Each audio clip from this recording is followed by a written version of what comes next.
Hi. Hi. We haven't done this. How long? It feels like weeks, but I don't think that's correct. I think it's because we're late. We are late. We've put it off, and honestly, I could have and should have come yesterday, but we had snow in our forecast. Yeah, I know. Nothing's making sense. Like it was supposed to be sunny all day today, and it just looked like this sad apocalyptic wasteland of winter. Or what I call a beautiful day. It's also a couple of degrees colder than it was going to be. Yeah, I know. It's just changing, and I don't drive in precipitation, and I know we don't get northern Canadian winters. Yeah, but we get ice. If there's ice or snow, I don't want to fuck with it. Yeah, I get that. Well, we don't really have much experience. Right. This is a weird, cold year. It's very cold, very early. Very early. Yeah, this is like January weather. Yeah. Yeah. I want one day of snow. I want one day of snow. So that's the thing. It's like here in Texas, you just get winter, dogs. You just get winter with like no payoff. It's just cold and usually damp and just miserable. And like you don't even get any snows. And I know some people really hate snow, and I get that because we've had few and far between. We've had like 3 days of snow. Yeah. And real snow. And the third day you're like, okay, I get it. That's how I always am. The only thing I hate about snow is the like 3 days afterwards of soggy earth. Ugh. And it's gross. Like that snow on the side of the road that's like gray. Yeah. And it's dirty. It's very gross. I get why people say, oh, snow's disgusting. And I never got it until like you're an adult. Yeah. It's gross when you have to look at it. Yeah. It's the very visual representation of all the shit that's just flying around you don't normally have to look at. But on to more pressing and more important matters. Something we did have, well, not we. Macy did You and I are engaged. We have something very exciting and illegal to report. No, Macy had something very important happen here recently. I did. She went on a camping trip that we're going to hear a lot about later, hopefully. Ridiculous. But she was also asked a very important question. Yeah. No, even after being possessed by a ghost and taking it out on him, Hunter still put a ring on it. Yeah. I remember last weekend when I was here, Hunter was helping me haul all the crap, the recording crap that, haul it back out to my car. And we had just talked about the whole situation with the bizarrity that was. And I said, so you still planning on it? And he goes like, yeah. And I was like, just, seeing if he goes, hell. He's like, nah. He's like, it's going to take more than that. Good. Oh, yeah. Oh, no. So we were all waiting. We didn't know what day it was going to be on. Yeah. And I guess it's important to note that there's absolutely no cell service whatsoever. And so it's like once you're there, you have no contact with the outside world at all. Y'all were in Beavers Bend, Oklahoma, yeah? Yeah. Broken Bow. Hochatown. Squanch territory. Yeah, they do. They have those metal Sasquatches everywhere. Yeah. But no.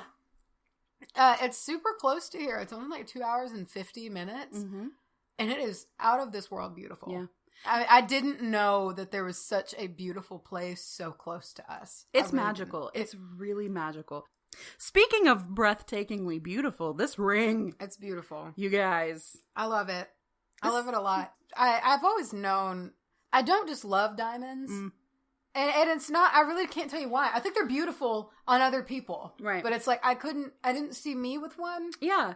There's a lot of stuff with diamonds. There's a lot of unpleasantness with obtaining diamonds. And what is this? This is an aquamarine. Aquamarine. And it's not like it's my birthstone or anything. I really love aquamarine. It matches your eyes, your eyeballs. It's such a clean, cool stone. It's that iced tea stone. Yeah, like something that I can look at and it's cooling to look at. And I've always loved rose gold. And the two together are just a really interesting combination, and I love it. And it's very antique looking. It is, yeah. Or not antique, vintage, It's like Victorian looking, and it's one of those things, and I'm a sucker for design, and not minimalist design. Sometimes I am, but when it comes to like jewelry or things like that, I like antiquity. Yes. And this I also think that jewelry's almost not worth wearing unless it's a statement. Yes, you know, So- I really do. And what it really boils down to is that I want to look at it and know that someone really designed this. And that's what it looks like. It's just, there was thought put into it, and it's just perfect. I love it. It's great. Tell us the story.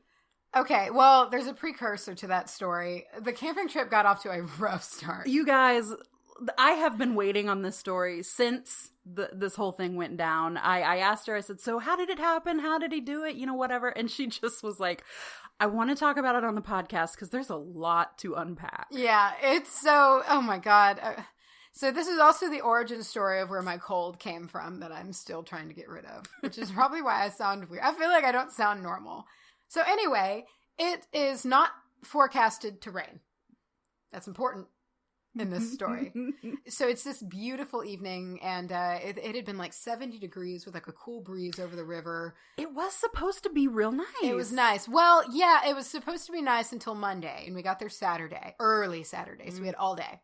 So we get there, and, you know, we've set up, and our campsite's really beautiful. It's like this outer loop that the sites are huge, and it's right on the river. And so we're all set up, we're all excited, you know, and the dogs are all, we found that they are not good camping dogs.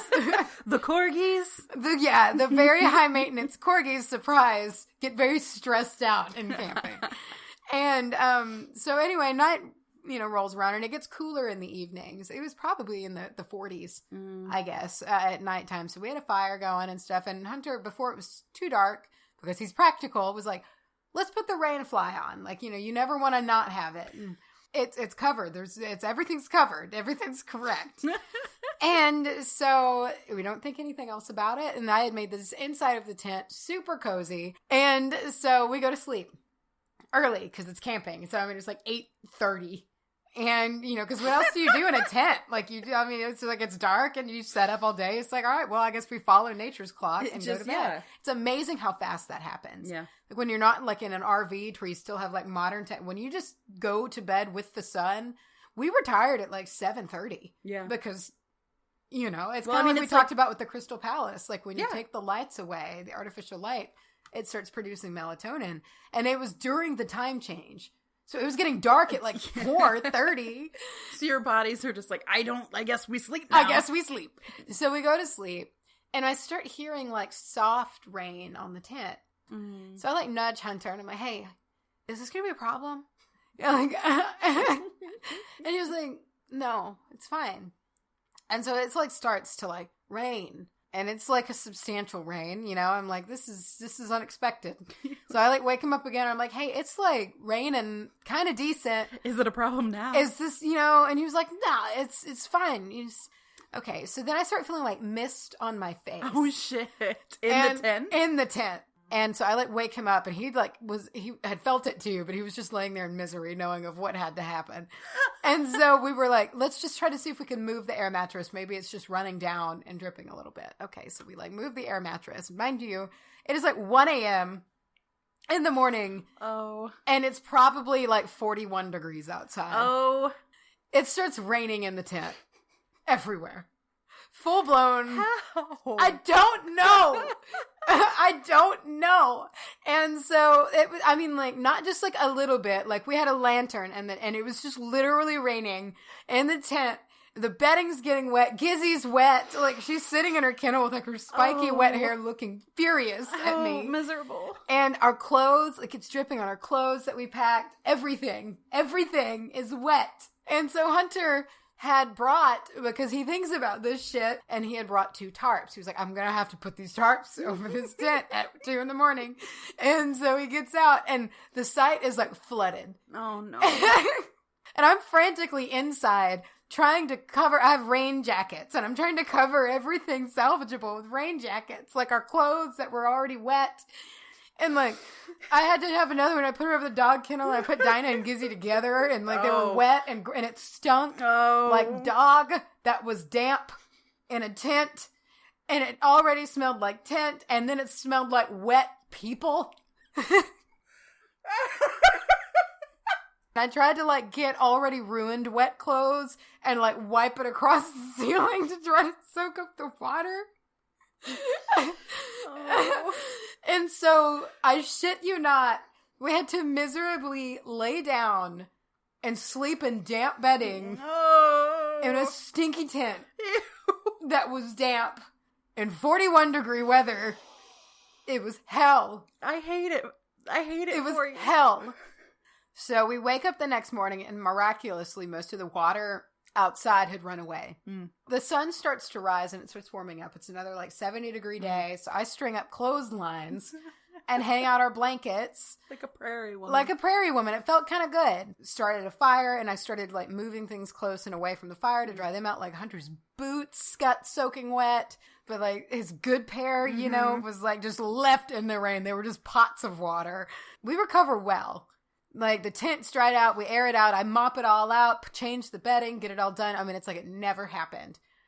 But we did only sleep 3 hours. And so I don't think I ever truly recovered from that, the whole experience, because that was how it started.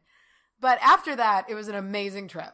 It really was as good as it could get. Wonderful, wonderful trip. Did it not ever rain like that again? No. Good. It didn't rain again until Monday, and that was just this beautiful misty mountain mist. It was beautiful.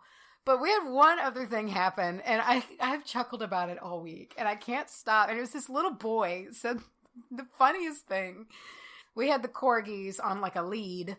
And so they were sitting with us, and they were ridiculous when anyone walked by.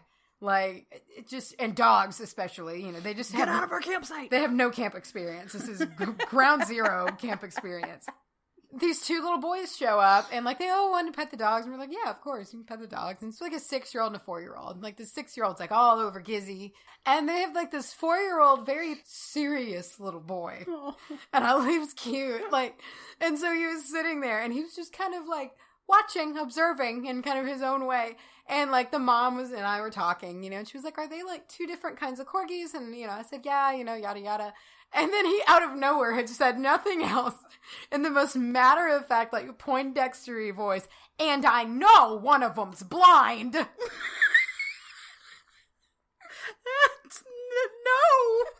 And I couldn't, and the mom was like, oh, no. Why did he, what? She told us, she was like, we literally, just met a blind dog, because he thinks they're all, I don't know. But it was so out of the blue, and he left, and I could not, we were both just what? And just so matter-of-fact, so almost like Sheldon Cooper matter of it. And I know one of them's blind, but with a Forrest Gumpy at the end. It was adorable. It's a residual one. It would just sit with me, and I would just be making a fire and be like, what? One of them's blind. It's so cute. And so Sunday we went on a hike. Gizzy somehow, big gal, she did a 3-mile mountain hike. Oh no. We didn't know it was going to be that long, and how did she handle it? Incredibly. Huh. I mean, she loves it. She's made for the rocks and the rock, because they have the lowest center of gravity in the world. They're not going to break a leg. I mean, they have no legs to snap. So, I mean, it's they're really tailor-made for rocky environments. Just slithering around. Yeah, I mean, they're excellent. And, Gizzy's a little tractor, man. If you're down in a valley, she'll just pull you out. She's so strong. She is 100% muscle. Well, I know. And that's the thing. It's people will see her and they'll be like, she's fat. It's no, she's not. When she shaved. She's a beefcake. When she shaved, she's a tank. And I love it. And I had to carry her up a hill 40 yards, and I felt like I was going to faint. And so that was our hiking experience. By the time we got back, Gizzy was one step, breathe for about 3 seconds, one more. She was barely making it, but Dinah was like, let's go. Let's just fucking go. We got more to go, guys. Do it again. We got daylight left. God. But Monday was this misty day. Good, Tolkien-esque mist. It was beautiful. Well, also that, and it looked just like a river runs through it. Just beautiful, misty, cool. It wasn't cold, cool weather. Yeah. We go driving around because the park is humongous and there's all these different things. And the guys had apparently figured out all these back roads. Yeah. We took the Subaru through some flooding, and get to break in the cross track, and it worked. We parked in this beautiful cliff face. It's you park at the base of this cliff face along this limestoney blue river. and trees are growing on the cliff. It's picturesque in every way. It's just beautiful. We just start walking the riverbed, and I'm taking some pictures because it's like so stupid pretty. I can't even believe it. I'm like rock digging, like not like just digging around, because the rocks there are very interesting, and like they're like shale, but like crisscrossed with quartz ribbons. It's really cool. So my back's to Hunter, and so we're walking like back out of there, and he was quiet for several minutes before this, and but he like very normally like asked. He was like, "Hey, like did you find a stone you wanted?" Mm-hmm. And then he and I said, where it's going. Well, and like he said, well, like, oh, what about this one? Yeah. And so he assumed the knee down. Did he? Position, were you already turned around and looking at him, or did you turn around and he was? I turned around and he lowered. Oh, yeah. Nice. Yeah. What went through your head when you like? Well, actually, what I said, I turned around and went, "What?" Like, I think it was that level of like, what? Because here's the reason. I kind of wondered if it was coming. Because, I mean, it's not a secret. We've lived together for 2.5 years. We've been together for 3 years. We talk about it. Openly. You know? I mean, you know. Like we even talked about, next fall would probably be a good time. Yeah. Like, so I thought it was coming, but like, there really just never was a good opportunity. Because like on the hike, it was called Lookout Mountain. And he thought we were going to eventually reach this peak that had like, there wasn't a lookout. It was just called that. And so the hike didn't have a good opportunity. So he just walked around with it in like his breast pocket for like days. And, but he waited on the day in which I had not showered in probably 3 days. Oh yeah. I was wearing his sweatpants, which I am much smaller than he is, tucked into boots from Goodwill that were white snow boots. Oh, yeah. And a large oversized flannel, and I'm damp. That's when he did it. He waited for that. And so that's when I was like, I doubt it'll be today. And that's when it was. So I'm actually very glad that it was just between us and there was no photographers, nothing like that. Do you think he woke up and he was like, she's reached peak grossness. Today is the day. Today is the day. I love it. I love the his little line. I thought it was precious. That's very cute. He's so tired of telling that story. Is he and really? Like, it's mainly been me who's had to tell it, and I think it's cute. Everyone thinks it's adorable. Cute. Yeah, it's really good. We're just damn proud. We're just damn happy for you. Damn happy. Damn happy. Damn ass happy. I like that. The fun starts now. Joining the Married Woman's Club. Yes. Hang out with us old biddies, drinking hot toddies and knitting sweaters. I already am an old biddy. I love it. At heart. You're going to fit right in. You do know, though, that this means that you are my maid of honor. Yeah. She hasn't said that to me yet. No, I didn't know if it was going to be a thing. Mm-hmm. Well, of course. Good. Well, shit, fuck yeah. Well, shit, fuck yeah. Ass hell yes. So fuck shit stat.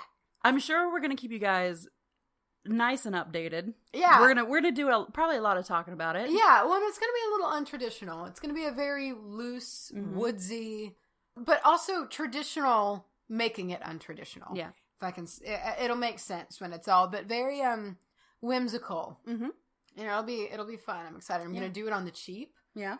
It's gonna be in our backyard. Mm-hmm.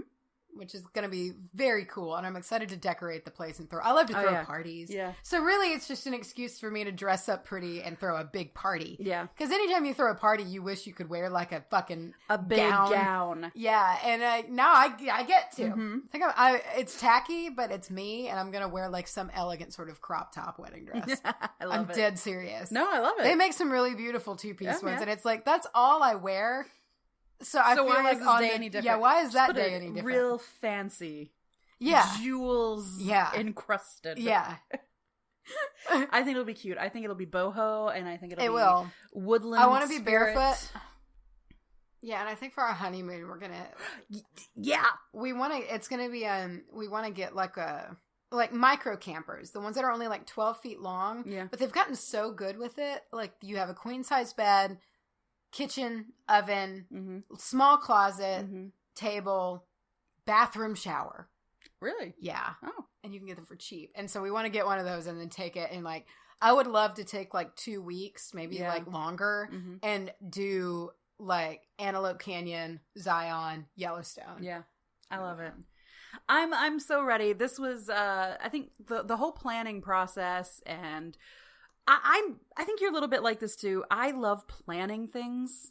Like, I like to plan things like this. Put things together. I don't plan my life on a daily, like, No. I don't do a plan. Like, people have planners and stuff. No. I can't do that. I have a date book, but that's only because I will forget to breathe if I don't write things down. No, but I love to put parties together. I do too. It's such a fun time, Mhm. and I can't wait to be able to do that here. And with it being so small, too, I think it's probably only going to be like less than 50 people. Yeah. I mean, and something small. Gonna be a potluck, Yeah.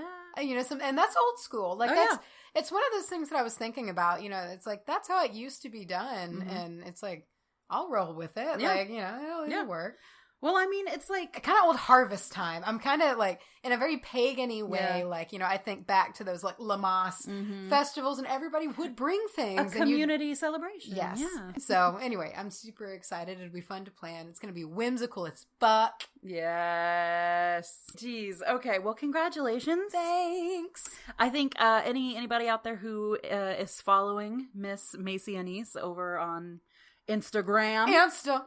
has seen her ring and the location, which are both beautiful. Make your way over there. Check it out. Look at it.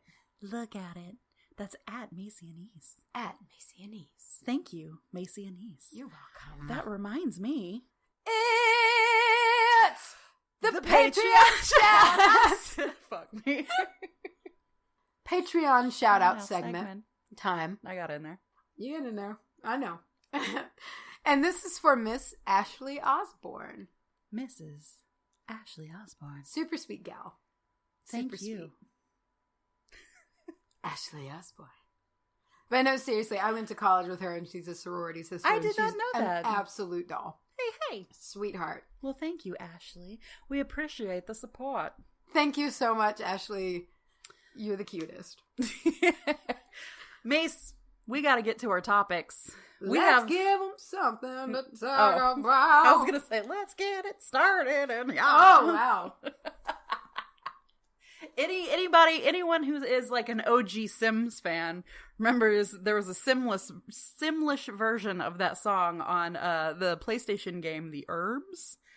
Do you remember that? Yeah, with a Z, like urban. Yeah. Yeah, I don't remember. It was The Sims, and they had a version of that song, but it was in Simlish, so it was like, flim, flam, flim, flink, oak, and bow. Oh, I didn't know that. It was very weird. That's very weird. I like it, though. I like it a lot. And if I remember correctly, it was actually the Black Eyed Peas, so, like, I just love to think of them in the studio, just saying these nonsense words. But I think that I am really very excited for my topic. Oh, you think so? I think I'm very excited. God damn it. I'm really excited. You have to leave that. I'm gonna leave it. Good. God damn it. It is the first in a segment, I don't know, a series that I'm starting. I'm going to talk about, in depth, some gods and goddesses. Give them a little time. Yeah. I'm going to buckle up. I have my snacks. You could make an argument that this person, entity, is not necessarily a god. And I didn't really know that. I'll get into why later, but I will be talking about the Greenman today. And I think it's appropriate to start with him as he's so much more ancient than I had thought. Cool. Why I think he is super interesting is, first of all, he's the first one that's kind of called to me. I remember you said that like way back. Way early. Way when you and I were first getting into this. You said, I feel like I've just been really drawn to the Greenman. I have, and I still am. And we've made no bones about the fact that we're essentially agnostic pagans. Mm-hmm. And that's true, but the fact that, just look at the fact that we believe in ghosts. Yeah. That does, we do believe in things that are not entities. Us. Entities, right? So call it what you will. I saw a plaque somebody made of him. And I was just scrolling through the internet, looking at like Etsy, or something. Mm-hmm. And I saw this Greenman plaque, and this is probably so silly because it was like a commercial thing. Like it's an object that someone made, but I just saw it and I was like, I just had this feeling of like warmth, love, and like protection, and just like this, like almost like I know this person.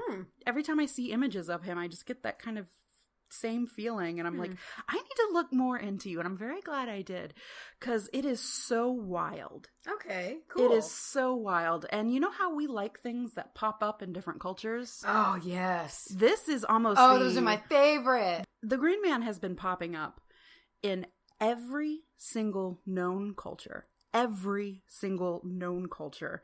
Every single culture had some kind of representation of him, but it dates back before we can comprehend. He was an alien. Man, dude, probably. What's interesting about him is people started seeing him carved mostly onto as like an ornamental, like a decoration, right? Cool. He'd be carved into stone on the side of buildings. Or a lot of churches have physical or have representations of the Greenman, like in their stained glass or something. Okay. I've read that most churches actually do somewhere. And it's kind of become like what is it? It's also in every church. The egg of life. Oh, I don't know. Not the tree of life, but I believe it's the egg of life. It's one of those like sacred geometry things. Most churches have like a egg of life like somewhere in them. You know, it's almost like a Illuminati thing or something. Yeah. Yours is better. He's represented as usually a face, sometimes a full body, but mostly just a face made of leaves and plants and sometimes like fruits and vegetables. And sometimes he even has his mouth open and there's like, it sounds creepy, but it's not. Sometimes there's like foliage coming like from his mouth, not like in a barf way, but just like it's like sprouting from him. Lots and lots of churches have had this, and what I really love here is neo-Gothic Victorian architecture also had a strong fondness for the Greenman, which is maybe like why I like him so much. Maybe I've seen him before and he's like just like imprinted subliminally like, into my mind because I love the whole Victorian like neo-Gothic style. I do too. But once you hear this, I started looking at like photos of churches and other buildings where he's been like snuck in, and I'm gonna keep an eye out now because I figure I will too. You're gonna find him everywhere. It's like Waldo, but he's like green and in churches. He's like an earth pagan Waldo. He did not get the name Greenman until 1939, which is super delayed, super recent. So it's thought that because he's so old, there's no direct biography on who he is. Right, yeah. So he's kind of more of an idea. Than an actual entity. Or like an actual, like, assigned personality. It is thought that he is the male counterpart to Gaia. Or possibly even the male version of Gaia. You know, Earth and nature and everything else, which I really like. No matter what name he goes by or has gone by, that's kind of what it boils down to, is he's the male, masculine Earth energy. Yeah. You know? He's Papa Earth. He's Papa Earth. He's Daddy Dirt. He is closely related to a lot of current gods, nature gods, tree gods that we see, but he's especially closely related to Cyronius, Pan, Dionysus, thank you, Humbaba, and Inkenu.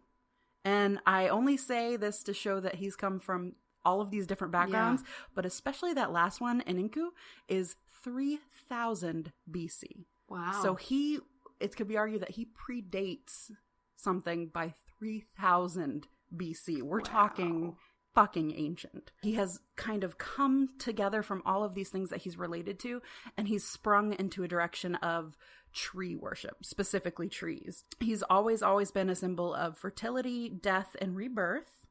No matter what culture he came from, he was always a symbol of fertility, death, and rebirth. It's like the goddess. Exactly. Yeah. He's the god. Yeah. I mean, you know, if you want to put it just as straightforward as it can be, that's what he is, which is so interesting to me, because normally you get into looking at these guys, I mean, just like gods and goddesses, and they're very secular, they're very particular about what school of thought they go along with and what they do and what they represent, and he's kind of just like, I'm the earth, I'm everything. It's like Tom Bombadil. Actually, dude, I've got something for you in a second. Good. God damn it.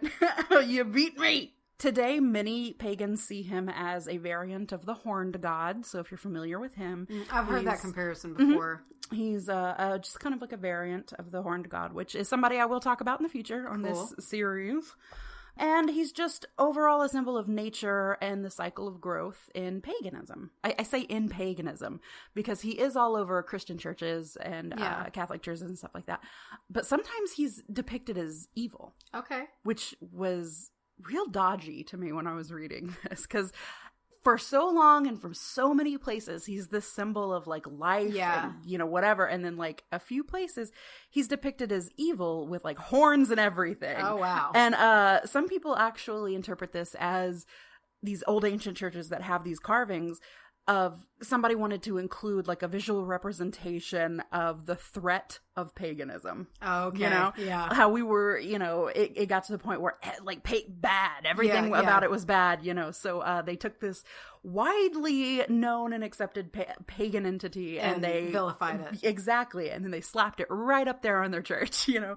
Other people think that the versions of him that are not like vilified and made evil in churches, they think that they're a little secret act of faith, possibly, by the people who were building it and putting the church together. Maybe even an act of defiance, because sometimes as pagans were being more forced, I guess, into religions that they didn't necessarily want to go along with, they would do these little secretive acts of defiance. Yeah, it's like hiding the runes in the architecture. Exactly, like that, or planting yew trees. So there are a lot of churches that had yew trees planted in them, and yew trees are highly tied to paganism, you know, so it was kind of like a little secret, like, F you, you know. His image has inspired many, many popular cultural icons, including Tom Bombadil. There you go. I had no idea. If you are a deep cut OG LOTR fan, you appreciate that. And if you're not, I'm not going to go into it because that's like, it's a wild ride. Like 17 chapters. Okay. So yeah, he may not be like a god in the way that we view it. You know, he may not be a named god, but he's definitely an idea of a god, or even arguably the idea of God in general. Which I really appreciate. He's definitely an entity. He's an entity, for sure. And I think that he's something that has appeared in a physical way before, because all of these places have depicted him in a very strikingly similar way. That's like Whisperers. That's what that book's premise was. Like, maybe we shouldn't just be like, oh, that's a coincidence. And maybe we should be like, what if they were really writing what they saw? Like, I like the theory that he might have been like an alien, ancient alien. I am so all about. I know, I understand that parts of Ancient Aliens, the TV show, get a little out there. Fuck you, George Tsoukalos, or whatever your name is. Aliens. Is he that guy? Ancient alien theory, I so absolutely think is real. That's one of those things that I believe so heavily that it's like, when I hear people say things like, oh, you know, if this theory is correct, I'm like, wait, what if? And what do you mean? I thought this was like, is there enough evidence? And I want to sum my whole little Green Man segment up with a quote from Mike Harding. And this was beautiful and it spoke to my bones, to my soul. He said, if anything on this poisoned planet gives us hope of renewal, it is this simple folate head that has been there in one form or another since the beginning. I like that. I thought that was very nice. So there's my Green Man. There's it's one of those things that there's so much to, but it's also very simple at the same time. Are you going to be doing these consecutively or just peppering the... I'm going to pepper them in. Okay, because we got a coincidence. Oh no, what are we doing? So this is actually a double coincidence. It's kind of interesting. You're doing Tom Bombadil. So not only am I continuing on my chakra series. Oh yay! I'm doing the heart chakra or the green chakra. Nice. So we're green. I'm gonna give you some chakra action. Disturbingly deep eye contact. Chakra action. Chakra action. Something like Tech 9 would say. Oh, yeah. Oh, my God. He basically does. Chakras are all ignite and... all right. So let's just dive on in. So I kind of structured it similarly to when I did the solar plexus. Couldn't remember. Yeah. Sorry. My cold is muddying my brain. Okay. So... like kind of some just like simple about things for it. So like kind of crash course 101, heart chakra. Its Sanskrit name is Anahata. I think that's how you say it. You know, of course, it's known to bring love, beauty, compassion into your life, or that's kind of what it dictates, what it controls. And it's the 4th chakra. They count from the bottom.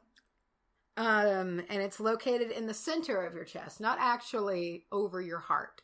And the traditional cover is green. However, it's said when it's highly activated, it's pink. Which is kind of where the legend, like the pink heart, comes from, apparently. That's like all in pop culture, pink hearts. Its symbol, you know, all of the chakras have different symbols. It is 2 intersecting triangles, essentially kind of creating a Star of David type thing, with a circle around it and 12 petals. Its element is air. Yeah, which I'll expand on that later. It's one of those things where like I found other information later, and it's like, you know how that goes.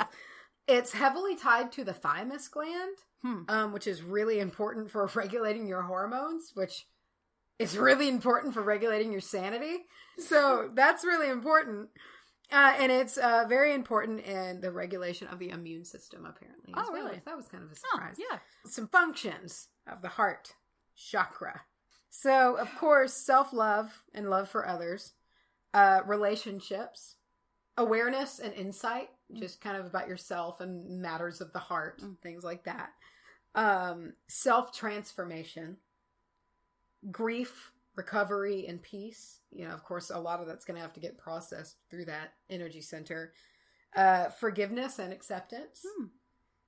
Feelings of connection with others and just the earth in general, feeling very connected. Limitation of the ego. And heart-centered discernment.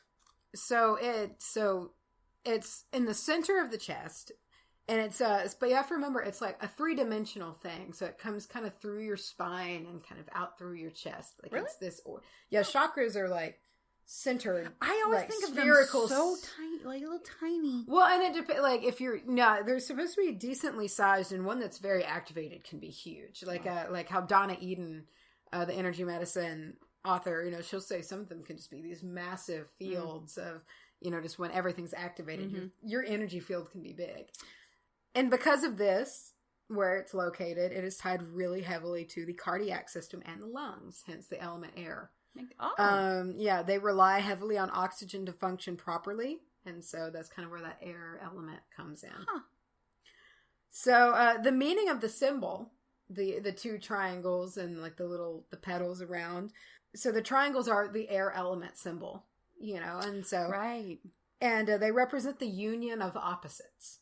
So whether it be male and female, or spirit and matter, you know, just like this union of spirit and earth. Cool. Yeah, this harmonious joining, it highlights the function of the heart chakra as the center of like connection and integration, you know. But an open heart chakra allows one, you know, to live from the heart, to live in that more connected, emotional type of way. To where we all want to be. Where you want to be. And it allows for you to really walk in the shoes of others. Because when your ego's dialed back and when you feel, you know, you're living compassionately, you don't judge so quickly. You know, you don't feel the need to when you're that way. When you just are who you are and you're okay with all of that, and everyone's okay with being who they are, and it's an attitude that is getting less and less common, I'm afraid, in today's environment. So yeah, you can kind of walk in the shoes of others and understand differences and can just compassionately accept those and things for what they are. And it also supplies this almost like a lens of beauty, you know, because when you are content and you feel good and like you're seeing and accepting the world for how it is, the world just looks like a more beautiful place. I'm thinking like almost like a Vaseline lens in a movie. Yeah, it's just kind of like that hazy, happy, high kind of thing. Yeah, and you know, and we've all been in these phases in our lives, you know, to where you feel this way, and it's how I feel and felt in the peak of summer when I was just like my most me. that's how I feel. I just like almost feel like I lead through my chest. Yeah. And like when I was reading this, I was like, I know exactly what that means. Yeah. So it allows this, you can have this beautiful world. Things are just typically more fulfilling and relationships run deeper. Oh. Yeah. When everything's activated and everything's how it should be opened up. And it also, and this makes sense when you think about it, it connects the energies of the solar plexus and the throat chakra. So your third and your fifth. And if you think about it, it makes sense. In order for your heart chakra to be activated, you need to love yourself. Right. I mean, it's kind of like that. You can't love until you learn to love yourself. And I think that is so true. Absolutely. And so once you have that and you love yourself and you've activated your heart chakra, your throat chakra is just being able to express it. Right. And express yourself. Because once you know who you are, it's then time to become you, And so I was reading that and I was like, that makes sense to me. So it connects the two together and they kind of become this conglomeration when they work together. All right. So now the not very fun stuff. So signs of a clogged, or unbalanced heart chakra. Clogged. Being overly defensive. Oh, yeah. Isolation, reclusiveness, holding grudges, or if you just can't forgive, you can't find it in you to forgive someone, feeling closed down or just like a void, empty, jealousy or like just fear of intimacy, codependence, excessive need to please or have others' attention or approval, and feeling like a victim. Yeah.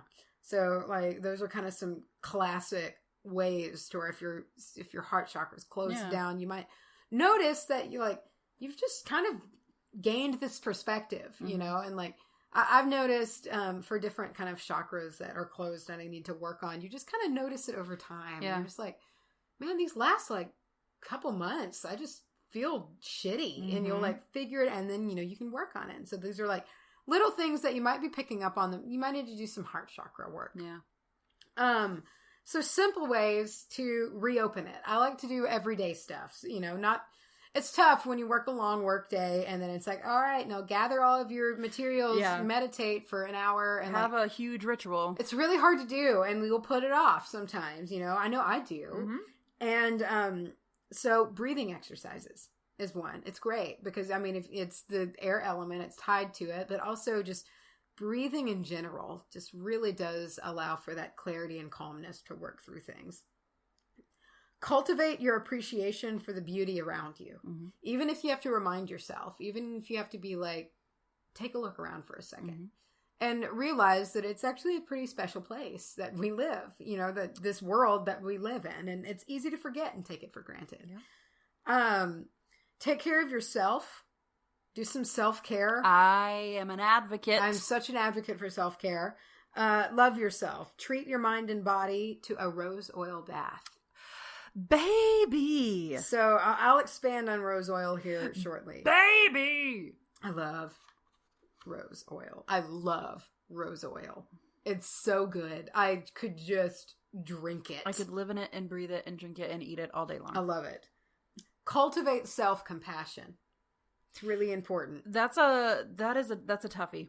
I feel like a lot of people are going to struggle with the act of forgiving themselves. Yeah.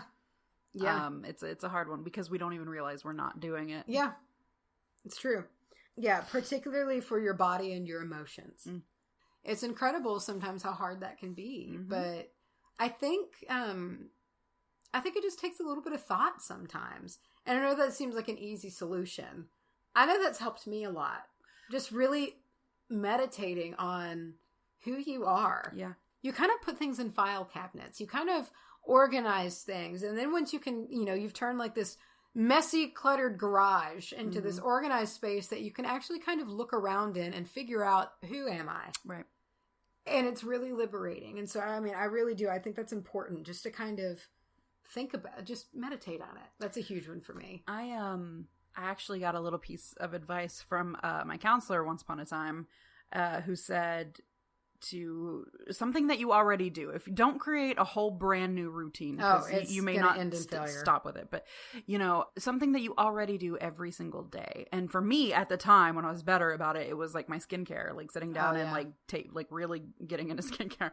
She's like, find something that you do every day and take a chunk of that and force yourself to compliment yourself. And that sounds cheesy. Maybe not even compliment yourself, but just think of something that you like about you. Yeah. Or even take time to say thank you to yourself for something. Made a huge difference. Really? It made a huge difference. And it's something that when I feel down, I'll kind of stop and I'll be like, what did I do good that I can not for 2 seconds not be down on myself about for? Like, what can I do and be like, thank you for doing that for you, not for somebody else. What did I do for me? And thank yourself for it. And I know that's cheesy, but it worked. I mean, that's that self-care. And, I think it's starting to become more and more realized that it is important. We're not machines. We're not, and like take some time to figure yourself out, thank yourself, understand who you are and be okay with it. Like you can't change everything and be all right with it. And I think that's very important in order for this chakra to flow and be activated, because it's your center for this. And if you can't do it for yourself, it's not going to be able to grow and do it for others. Flaws and all. Flaws and all. Flaws and all sounds like a medication you'd hear. Flaws and all. It does. Ask your doctor about flaws and all. Engage in activities that feed the heart. And this varies from person to person. Things that when you do them, you just feel very fulfilled. Try and receive if you're normally a gift giver. And vice versa. So if you're normally like a receiver and you don't give more gifts. Right. Try to mix it up a little bit, because it's a different set of emotions. And, just the art of giving and receiving gifts is very exciting. And it just kind of awakens that center a little bit. I love giving gifts. I do too. I love giving gifts. I'm so bad at receiving them. I'm so awkward. I am too. I'm so awkward, but I love to give gifts. Express gratitude. Even if it's just simply in the silent appreciation of others in your life, just thinking it, or for life itself. Think of the little things that you're blessed with that make your life just a little easier, better. And you don't have to say it out loud if you don't want to, but just kind of just ponder whenever you're feeling that way. Just be like, here's what I've going for me, and here's why I'm lucky, or here are the people that matter, and think about it. Gratitude lists. Yeah. I mean, if you got an extra 5 seconds, pop down 3 things that you're thankful for. And I think it really makes you go, oh, shit. You do. You realize that it's not so bad. Yeah. So some metaphysical things that you can do, some tools for your metaphysical tool chest. Yay. So here are some stones and crystals. So green calcite, which I love calcite. Green tourmaline, and jade. Jade. I love jade. I love jade. And of course, well-known rose quartz. Oh, baby. Yeah, rose quartz is really big for compassion and love. And it's that pink, for the activated heart chakra. Oh, nice. As well as, of course, clear quartz. But clear quartz has its hands in everything. So right, yeah. Like, no, you can just add that one every single time. And many other green or pink stones. Right. Yeah. And green and pink also just look good together. Yeah, it takes me back to junior high when lime green and hot pink was all the rage. Oh my god. My bedroom was lime green and hot pink. It was. Like the wall was... That's right, you had that polka dot blanket. Yeah. So incense and oils that you can do. So if you're wanting to get ritualistic, always get you some jade or some rose quartz or whatever and scatter it all around you and get some incense going, we're going to get you fixed. Okay, so some scents, of course, rose oil, which I read, and I didn't know this, and I'm going to look into this, that it has the highest spiritual frequency of all oils. I've read that. Didn't know that. And I love it. Rose oil is also very expensive. Yeah, genuine rose oil. Yeah. And that's the thing, because that goes back to those terpenes and things like that. The full effect, if you want it to have the mental effects and the physiological effects that it has, essential oils are important. So it might be a little bit of a splurge, but it also might reconnect your whole compassion centers. Exactly. So, but there's some others. There's a neroli, which I wasn't super familiar with. Which neroli is a natural tranquilizer, mild, but it's good to kind of calm the nerves and things like that. Melissa, I didn't know. It's just some chick named Melissa. Yeah, just call her up. Love yourself. Call her up. She's like a good drunk friend. She'll make you feel great. Melissa, it's a high emotional frequency. Oh. Our old friend Marjoram. Hey. Lemon. Really? Which I noticed that many of these scents are like a lemony or kind of citrusy. So that seems to be kind of a motif for these heart-related scents. Lemon, and lemon like lifts confusion. Apparently you can kind of, it reminds me of, in Hitchhiker's Guide, the lemon helmet, like it gives you clarity. That's what it reminds me of. Yarrow, which is good for intuition. Yarrow. Eucalyptus, openness and freedom. Just very lively. Oh, yeah. And then it just keeps going. You have jasmine, which I love jasmine. Chamomile, which of course is known to be very soothing. And lavender. Oh, which lavender good is old buddy lavender. Universal for all chakras. Yeah, man. I mean, it really is. Really? Yeah, it is universal for all chakras. It's amazing. Rose and lavender together. Oh. And jasmine too. Oh. Those three, baby. They're You'll great. Smell like a love house. Which is not a prostitution ring. Love shack. You smell like a love shack.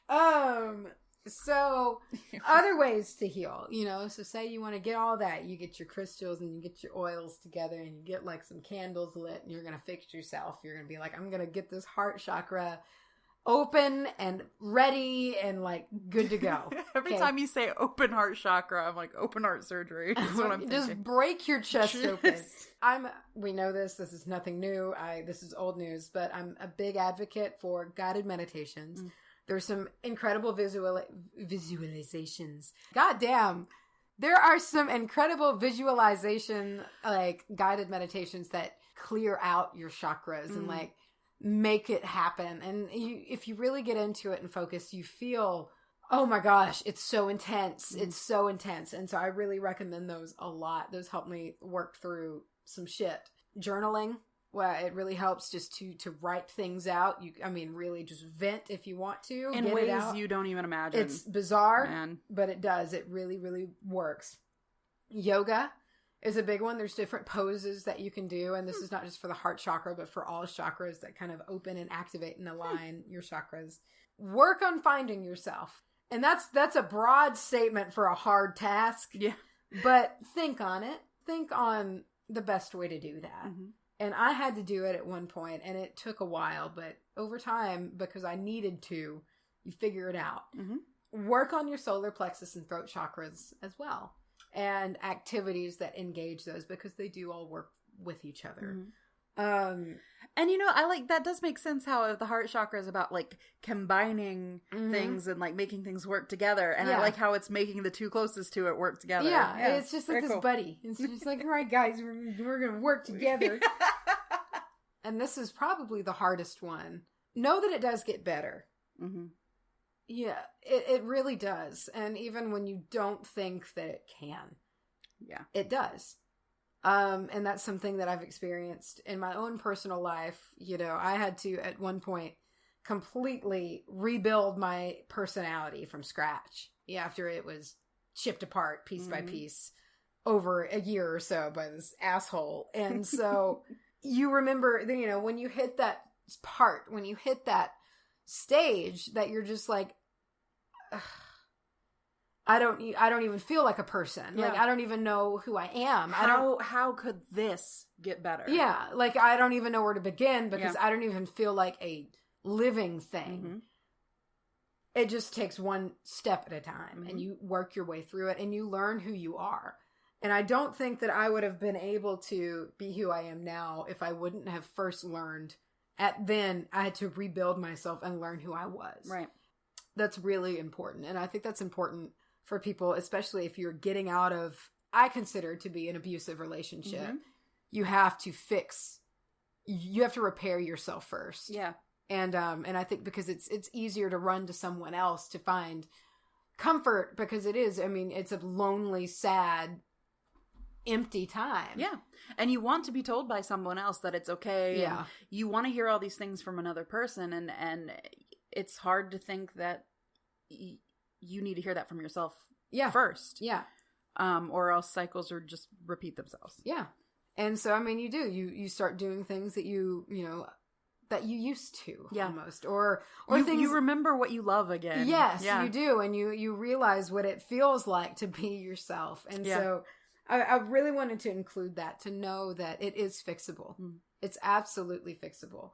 And the important part there, I think, you know, is you already said it, but like even when you don't think it is, and especially when you don't think it is, even when you don't think that it's something that can be done, and you don't even know how to start, or where to begin. Just pick one of these things, whether it be a meditation or journaling, which I think is an excellent way to get started, because even if you suck at journaling, you will find that your hands start being able to speak better than you can, and you can read it and then understand it and work your way through it. And just pick one and start working at it. Mine was doing things out of my comfort zone. I went out with some people that I wouldn't normally go out with. I had this crazy adventure with, you know, people I'd never met before. And it was when I was still in college in Arkansas. And I did things like that. I started getting out and trying to do things. And, you know, you discover yourself. And everybody has a self to discover. And you feel really good when you do. The first time you catch yourself, without trying to force yourself to say something nice about yourself, but the first time you catch yourself having that thought of like, I'm pretty cool. And I know that sounds real cheesy. No, I know. But like, you're just like, you know, I'm a cool cat. Yeah. It's nice. It is. And it becomes easier to do once you start. So anyway, that's the heart chakra. It's very important. Oh, lovely. So work on loving yourself, everyone. It's very, very crucial and necessary. And you should just do it. Focus on yourself a little bit. Yeah. Get you some rose oil. Take yourself a rose bath. Put some petals in there in the water. Ooh. Get some salts and some candles. Get yourself a bath bomb. Oh, boy. Make a date out of it. Go on a date with yourself. Go on a date with yourself. Yeah. Nice. Kind of find out how cool you are. Yeah. Yeah. And if you are following along with our 30-day Magical Roots Challenge, you can work a lot of that in. This week, grounding in particular could be a form of self-care. Oh, yeah. I mean, you can make a lot of different things a form of self-care, because when you ground, and we're going to get into it here in a moment, you can make it personal, and you can make it about your... Mine's very personal. Really? I just shut my eyes and just feel it happen. Yeah. I know that sounds lazy. No. But it's like, I'll just shut my eyes and everything, I'll just like feel it through my shoulder blades, especially if I'm barefoot outside. Yeah, that's the only way that I like to ground. My first experience with grounding was actually when I started working for a massage place that I was at. And one of the girls I worked with suggested we go out and ground. And I was like, yeah, sure. I know what that is, you know?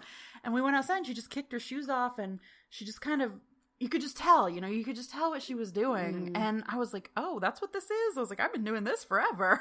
Like just going out and the feeling of that earth under your feet and just kind of letting it take from you what it needs to take from you and what you don't need anymore is something that I think is inherent in a lot of people. But I always feel like it gives a lot too. Really? For me, like I feel like it's a transference.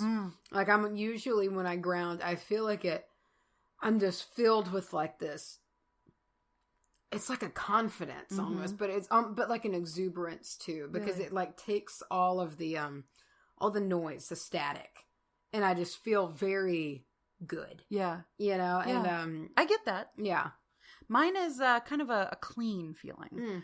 When I ground, I take my shoes off and I do the thing where you just grow roots. Yeah. You just feel, and it's not that I know some people like to actually picture themselves, like their bodies kind of going into the ground. I just think of just my energy, and that's what's kind of reaching out. And I think of the earth as taking the things that I no longer need. And I feel like it's a motherly presence kind of taking it and, almost having that like that it's okay kind of thing, and then I feel replenished from like top down, like from the ether, from the universe, from cosmos, whatever. That's what I feel like I'm replaced with, like this just like stardust energy that's like neutral with a slant of good, you know, and it's just ready to accept good things, and it's ready to like ward off bad things, and that's how I like to ground. Cool. And I've done a lot of that this week. Our 3 were divination, grounding, and centering and breath work.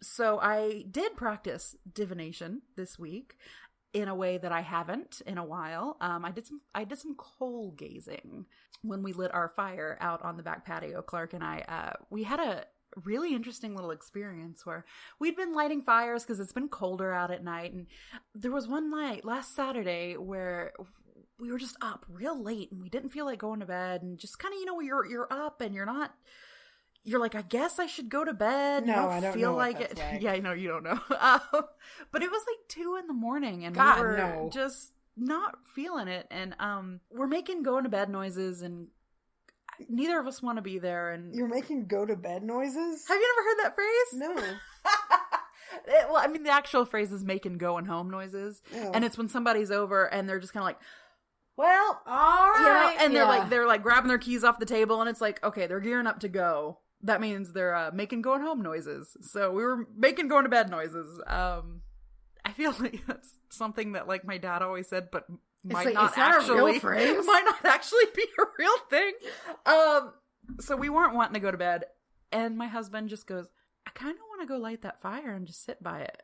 And I was like, yeah, let's do it. And so we went out and we started the fire, and it was 2 a.m. and it was one of those situations where we didn't talk, but we were just next to each other, and we were just looking at the fire. Those are nice. I was just looking at the coals, and I remember just thinking, like, this is a perfect time. Let's do it. Let's do it right now. You know, I'm ready and I'm open to it. And I just gazed at the fire, and I didn't see anything in particular, but I just had this feeling of like, you're back, and it's okay. It's okay that you were gone so long. Yeah. Is what I felt. And that was kind of what I needed to hear at the time, because when you're away for something like that for so long, I feel that is so connected to the other world and to other spirits and stuff like that. I feel like these are people or they're entities. And I feel like they're usually that way with me. They're usually very understanding. Well, I'm always I'm nervous. Like I'm screwing up. I feel guilty.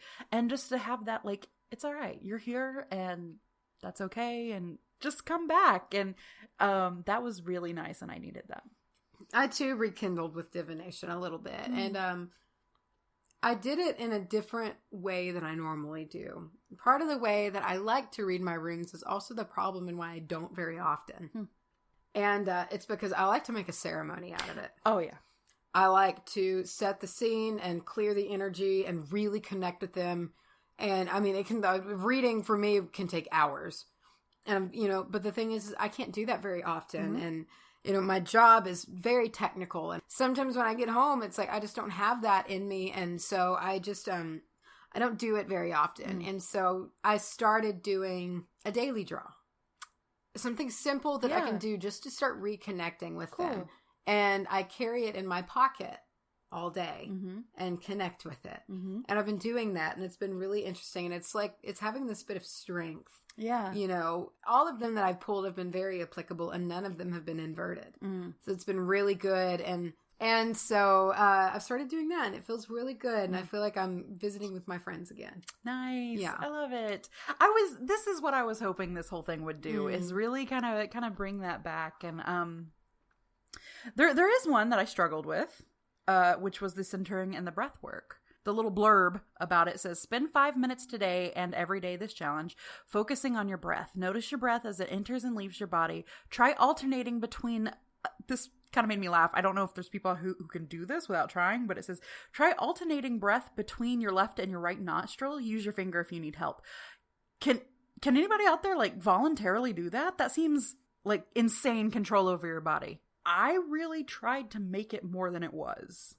I think that seems to get you a lot. It gets me a lot, is I overanalyze things, and I think everything has to be this big production, and it has to be this big mystical moment, and I had a hard time with it, and I'm pretty excited to continue trying it throughout this challenge because I failed at it. See, I had an easy time with it, but I also had an easy setting. I did it on one of the prettiest days in Brokenville. Oh, yeah. You know, and I was walking the dogs, and I was on like a road, but nobody else was on it. And it was just like this little road that wound through these trees. And so you just see into forest both ways and you don't hear a sound and you see animals. And Nice. And I was just walking and I was just breathing and centering and breathing and centering. And I just remember being like, oh my God, Like, this is it. this is so good.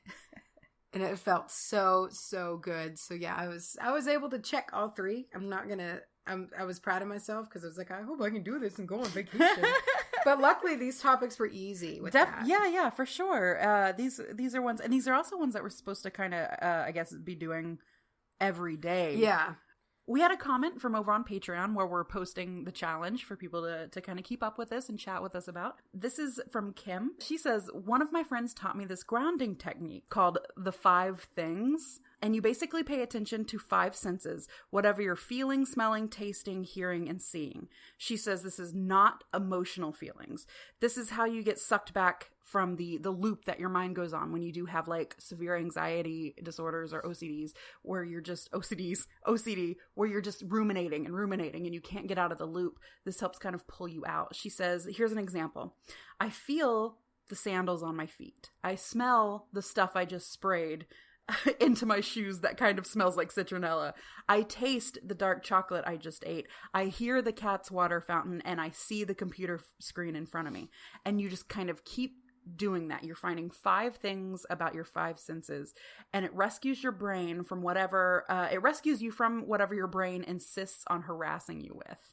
And that really, really, really works. And I never thought about using that as a grounding technique, but it kind of breaks you out of that. For somebody who can't get into the zone, can't get into feeling the earth's energies pulling out of your body and stuff like that, it kind of helps slow your mind down. So thank you, Kim, for sharing that with us. She always is full of nuggets of good information. She's full of so much good stuff. Like, she should take our place. She really should. Do you want to hit us with our next 3? These are fun ones. I'm excited about this. I accidentally read number 4 here, but I don't know the other ones. I'm only just reading them now. Woohoo. And I'm excited about them. Give them to me. So, the next 3 that we're going to be talking about on the next episode, one of them is intentions. So doing some intention work. I love intention work. I think intention is everything. Intention is everything, man. So whether it's like a manifestation ritual, which I love a manifestation ritual. Oh, baby. Something like that, but clear, just like a clear intent, something to move forward with. Okay. The next one is energy work. Oh, baby. I love me some energy work. Really. Again, Buy Energy Medicine by Donna Eden. Cannot say it enough. We'll link it in the description box. And the description in this one actually starts out with the classic, rub your hands together, and once they're warm, hold them 6 inches apart. Oh, yeah. Push and pull and feel the energy you build. Even if that's where you're starting, start there. And day 6, and this is something that I don't do, and I need to, especially with being like empathic and kind of a little bit, shielding. Oh, okay. Yeah. So day 6 is working on shielding. Especially after being possessed by a ghost. I think this is something that I could do. I need to do this. And so yeah, those are the next ones. That's what's coming.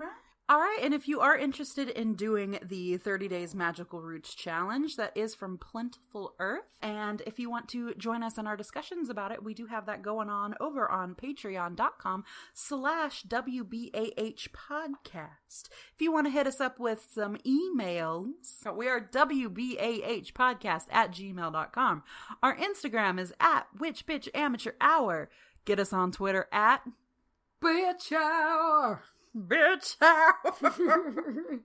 Facebook Witch Amateur Hour. P.O. Box 865, Canton, Texas 75103. And as a mild request in these early days, if you do send us a letter, let me know, because I don't check it every day. Handwritten letters are actual magic. It is magic. It's actual magic. And when we hopefully, if we do get any, I want to make a board of all of them. Oh my God, yes. And frame them. Yes. And just, I don't know, it would just be great to see, little doodles and sketches from you guys. And Mace Watt. Yeah. Read us our review. We got a review. I don't know why I mouthed that. But you knew what I was going to do. I saw on my breath. I like reading these because it just feels like we are egomaniacs. Okay. Oh, yeah, baby. Their name is Millie. 714. I'm a young money. What did she say? A milli. Okay. I'm a venereal disease like a menstrual bleed. No, Wheezy, that's not what a venereal disease is. You don't know how women work. So Millie714 said, "You ladies are amazing. And I just want to say thank you for sharing your knowledge and spirits with us. Give them a listen. You will not be disappointed." Thank you, Millie. Thank you, Millie. 714. But really, thank you. That's very sweet. We hope that we're not a disappointment. I don't want to be a disappointment. Millie714 says we are not disappointing. Macy, we have something very exciting going on. So we have our very first annual gift exchange. It is. Yule gift exchange. Yule gift exchange. This is the Great Witch Switch of 2018. Great name. That name was provided to us from the fantastic Corey Bowling. Thank you very much. Because we were being boring and just calling it like the Yule gift exchange. Full stop. So thank you, sir. We needed your help greatly. That was wonderful. And also thanks again to Kim for the idea. We would like everyone to have their gifts in the mail to be delivered on or before December 21st, which is Yule this year. The last day to RSVP for this, to get your name in, is November 28th. Our gift budget is $25, so nobody goes broke. Yep. So there's the option to make a wish list, which you can if you want. I personally don't want to. I want it to be a piece of you. Mm-hmm. You know, I would really love that. I'll love it, whatever it is. I'm going to be flattered if it is a box of used tissues. The fact that somebody... now you're going to get it. The fact that somebody actually is doing this is just crazy to me. I love it so much. I'm so happy. And then I have to hand it to my husband. Again, you guys over on Facebook have seen this.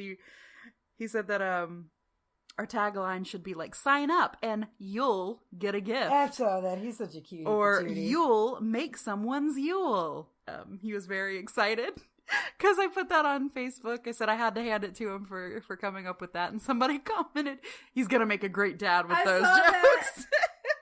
So please join us for that. We're going to have a good ass time. We do encourage creativity. Yeah.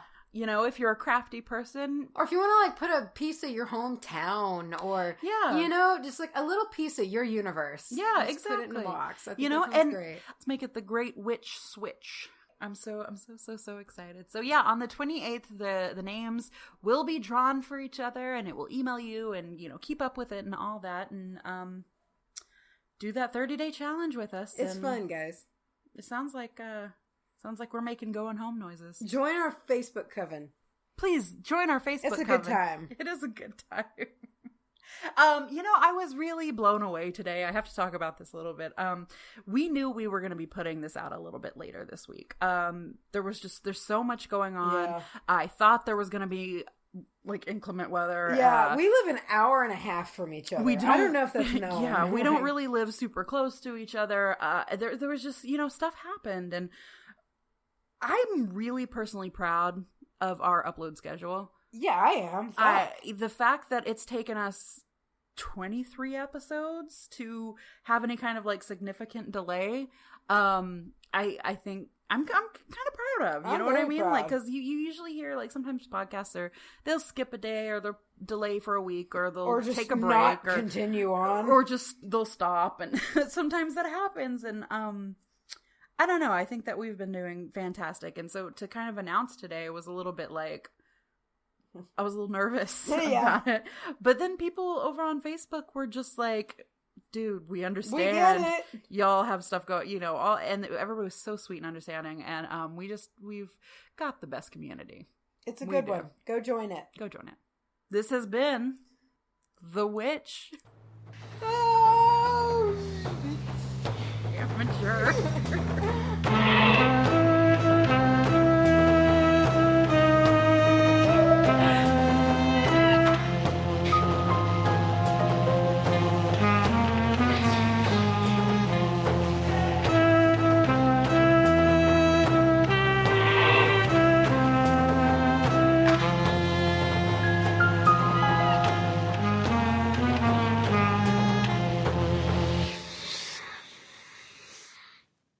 Left a good job in the city.